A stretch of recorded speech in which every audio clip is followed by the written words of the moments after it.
1, 2, 1, 2, 3, 4. When your cattle aren't healthy, you worry and you stress. Alltech offers a variety of solutions for healthier cattle and ultimately producer peace of mind. Alltech's feed additives are backed by science and real customer success. Whether this means fixing a problem with calf scours, combating mycotoxins in feedstuffs, improving pregnancy rates, or even just getting a few extra pounds at weaning, Alltech's analytical services and full line of feed additives, which complement both conventional and niche market programs, have been proven to deliver profitable results for your operation. Visit alltech.com to learn more. Okay, so to start off, what are each of your backgrounds in the ranching industry? Well, I'll start first. I grew up in Western Oregon in a small cow-calf operation, and so that's my background. Born and raised there before I became a veterinarian. Okay. This is Joe Hochhalter, and I grew up in south central North Dakota in a small cattle ranch down there, diversified operation, and that's kind of how I got my interest in doing what I'm doing now. Awesome. So what do you do now, both of you? So Dr. Dutton and I are the owners of Steel Veterinary Clinic. It's a 5-doctor mixed animal practice in central North Dakota. We serve cow-calf producers and some feedlot stocker operations in this part of the state. Currently we serve clients in how many counties? Almost 7. Yeah, about 7 counties. About an 80-mile radius from Steel here, and then we've got a growing small animal segment of our business as well. So about how long have each of you been practicing then? So I started practice active in April 2000, so I've been here since, so I guess that makes it over 21 years now. Yep, and I joined the practice with Dr. Shabinsky and Dr. Dutton in 2008. Okay, so within your practice, you've talked about mostly large animal, but a lot of growing small animal stuff. I know there was a lot of each the summer I worked here, but how closely are you working with those cow-calf producers and feedlots? So I'll take that question just because I've been here a little bit longer, if that's okay. So when we first started, we did a lot of stuff, and kind of like emergency work and things like that, individual animal care. We still do a lot of things for a lot of people like that, but over the years we really transitioned to working with more of those cow-calf producers, a lot of backgrounders here, even with the sale barns and some of the feedlots we have in the area. We work with them pretty closely on their herd health programs.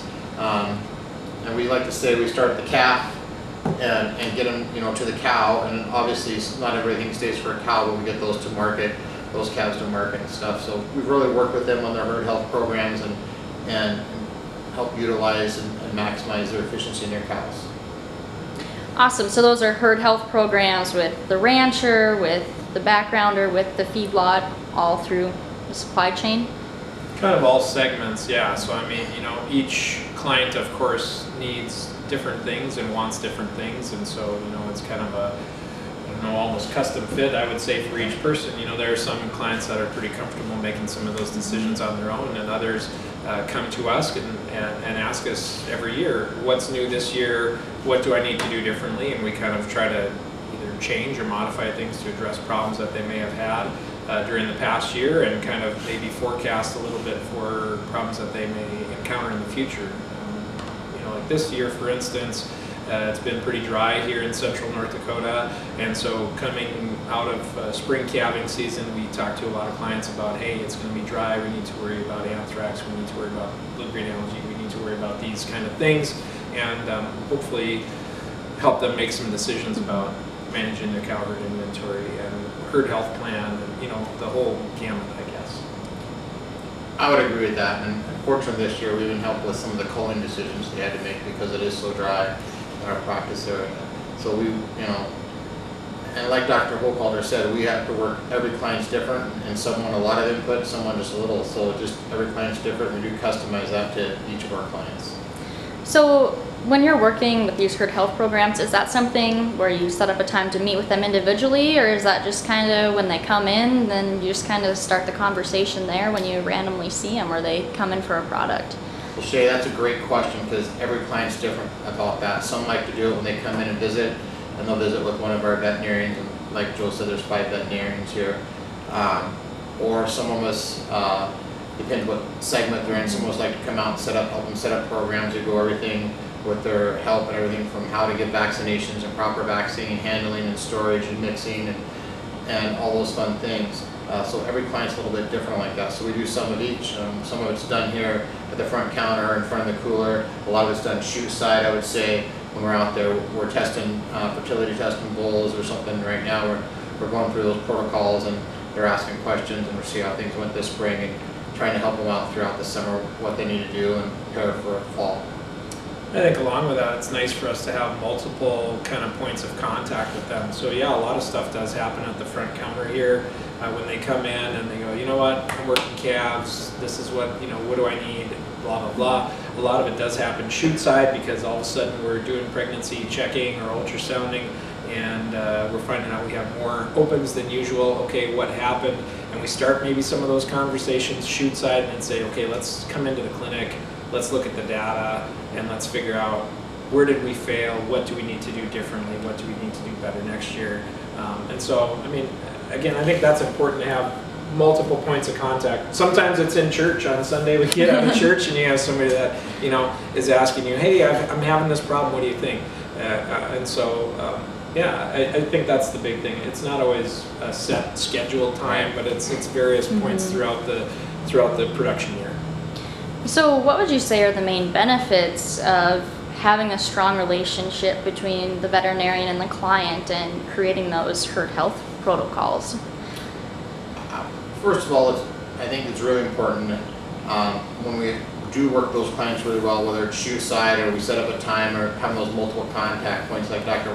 Hochhalter talked about, if there is issues, whether it's reproductive issues or calf health issues or any of those issues that come up throughout the year, if we're working with them, we already have that background and that knowledge, so it really helps us dig into that and find out the answers quicker versus some of those clients that maybe don't think they require that assistance and stuff. So we can save them a lot of time and money by having that knowledge already up front versus trying to figure out all those things about vaccinations and feed management and stuff like that after something happens. So we have some background ahead of time going forward. If they do have an issue, we get to the answers a lot quicker and usually end up saving them some dollars down the road. And I think every situation is different how much we save them.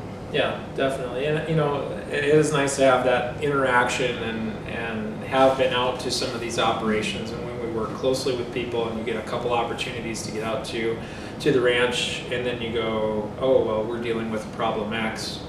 These are your different options to manage that problem, but this one's not going to work for you because of your facilities, or it's not going to work for you because of whatever. We know multiple things about their operation, how they put up their feed, blah, blah, blah, all these sort of things that maybe help us to tailor solutions for their problems, wouldn't you say? Yes. Well, and you did a great job kind of going into my next question, or I was curious about, how does this impact the profitability? And you talked about how in the long run it can save some dollars there. So ever since I came and, really Dr. Stravinsky and Dr. Moss started the practice, we've been here since 1967.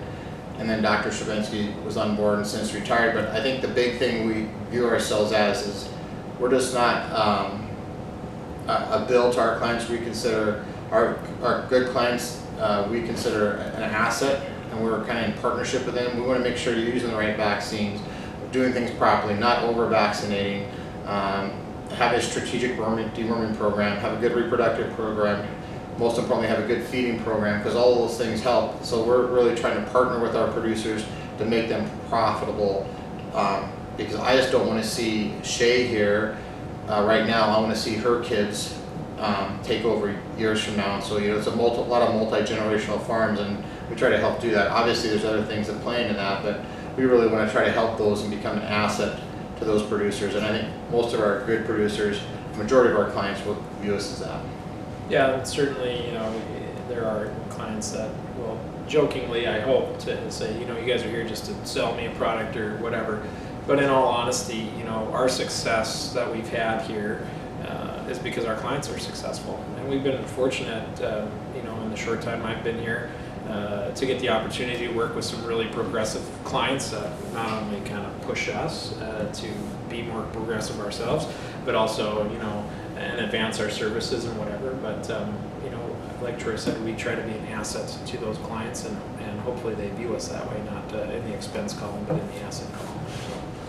Well, absolutely. It's good to view the vet clinic as more than a bill because of the impact it does have on your herd.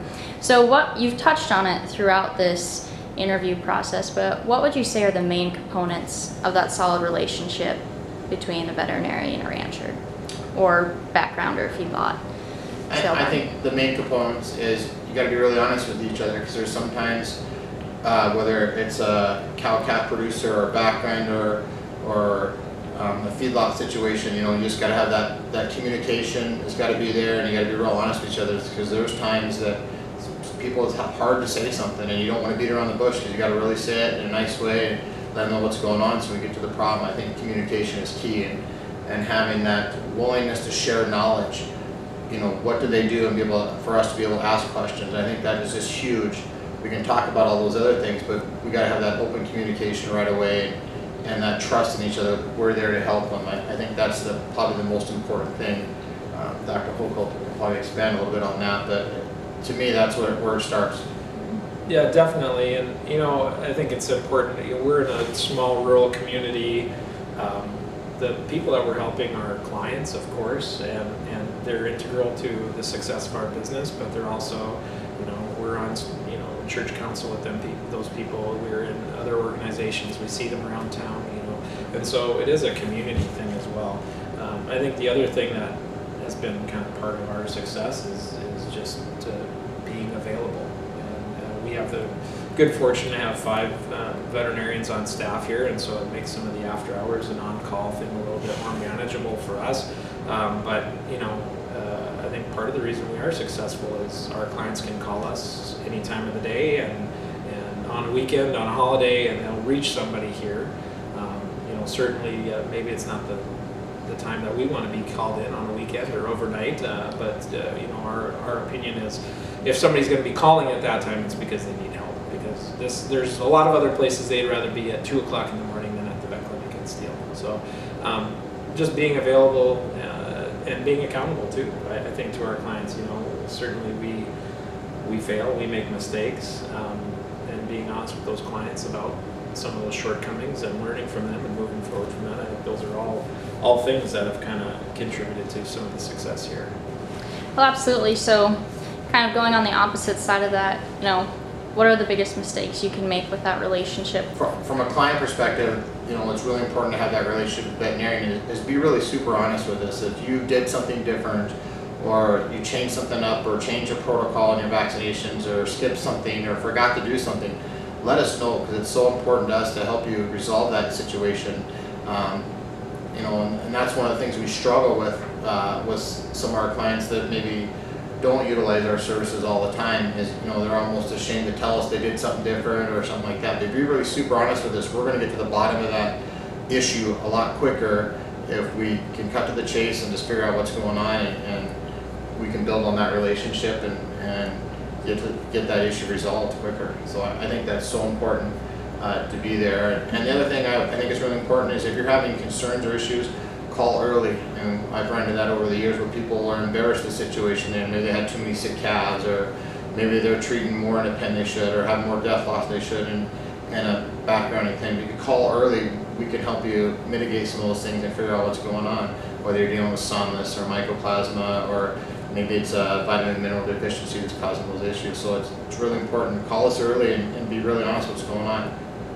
Yeah, I think those are all good things. Yeah, I mean, the more information we have, the easier it is to come up with a diagnosis or come up with some kind of plan to manage the problem. And then, like Troy said, call early, because it's easier to try and fix things on the front end than come in the middle of a wreck and try and straighten it out. Oh, absolutely. So kind of wrapping up, is there anything else you'd like to add?